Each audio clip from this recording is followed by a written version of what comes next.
Wow. Out in frosty Alberta. Too frozy.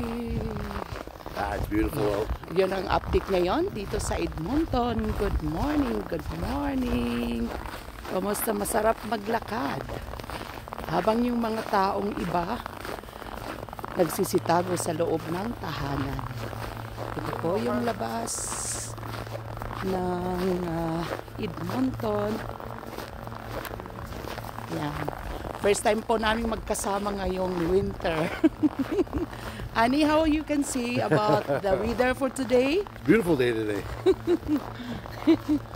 So you just gotta take care for the snow, especially here in the road. Yan po yung mga daan.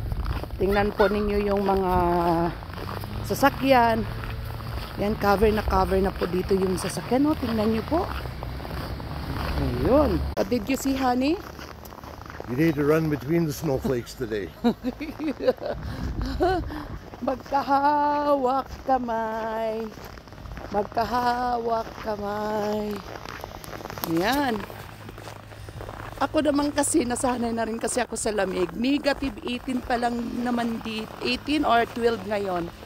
So sa akin, parang normal na lang yan sa akin. Kasi dati, nilalakad ko talaga yan dito. Ayun.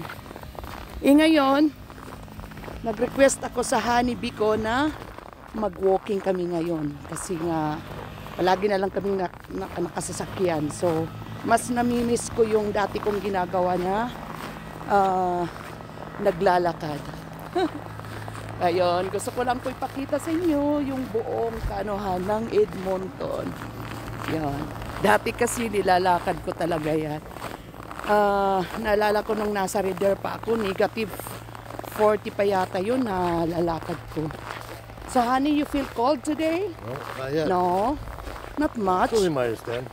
No, negative 12. I saw it in the... See, ang ganda nito. Sing for Christmas, see? Ang ganda. Ayan. Inano ko na po kayo, inikot ko na po kayo. Yan.